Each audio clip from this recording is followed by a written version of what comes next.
Mega daughter Konidela Niharika మరోసారి వార్తల్లోకి ఎక్కారు.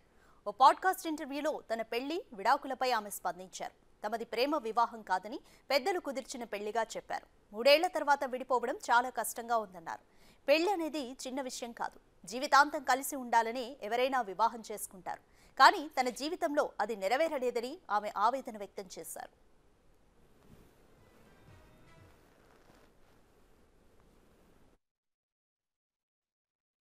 Because not everyone is your mom and dad. Everyone's not going to take care of you. ఖర్చు పెట్టేవాడు పెళ్లి చేసుకో. రిజిస్టర్ పెళ్ళైనా ఉదయపూర్లో పెళ్ళైనా Pain is yours. నొప్పి ఎప్పుడు నీదే. You get into a relationship, you want it to work కదా. 2024లో ఎలక్షన్స్ వస్తున్నాయి. ఎవరికి ఇస్తావు vote? He is not a politician. ఆయన ఒక లీడర్. నేను బాబాయ్తో ఎక్కువ కూర్చొని మాట్లాడు. స్ట్రిక్టా? నేను ఇంటర్లో ఉన్నప్పుడు చాలా strict. And one more person. My వదిన. యువర్ వదిన. ఎప్పటి నుంచి నీకు తెలుసు చెప్పు? అమ్మో మా నాన్న కొంచెం టైంలో నాన్న బాల్ని కింద కొడితే మళ్ళీ డబుల్ స్పీడ్లో పైకి వచ్చారు. I just think not to trust people two easily. Maybe నీకు 60 ఏళ్ళు వచ్చేంత వరకు కావాలంటే నా ఇంట్లో ఉండి నేను చూసుకుంటాను. ఫాదర్ వచ్చాడు నాకు. My father never thought of saw me as a bird. I also have a phone. I also have internet. I see what people say. It's not easy. Once it was coming to character it's hurtful కదా. It's easy when సులభంగా మనుషులను నమ్మకూడదనే విషయాన్ని అర్థం చేసుకున్నానని ఆమె తెలిపింది.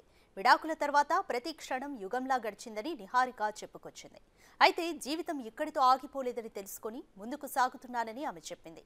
ఈ video social మీడియాలో viral అయింది.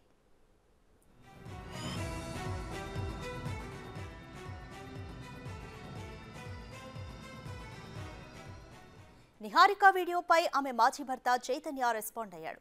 వ్యక్తిగతంగా జరుగుతున్న దుష్ప్రచారాన్ని తట్టుకోవడం అంత తేలిక కాదని తనకు కూడా తెలుసని ఆయన ట్విట్టర్లో రిప్లై ఇచ్చారు. కానీ పరోక్షంగా బాధితులను ట్యాగ్ చేయడం మంచిది కాదని చెప్పుకొచ్చారు. పైగా సోషల్ మీడియాలో ఇలాంటి విషయాలను చెప్పడం అంతకంటే మంచిది కాదని చైతన్య అన్నాడు.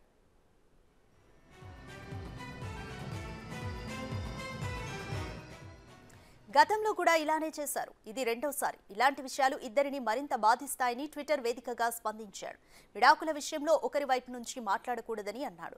బాధ నుంచి ఎలా కోలుకోవాలో ఆలోచిస్తే మంచిదని హితబోధ చేశాడు.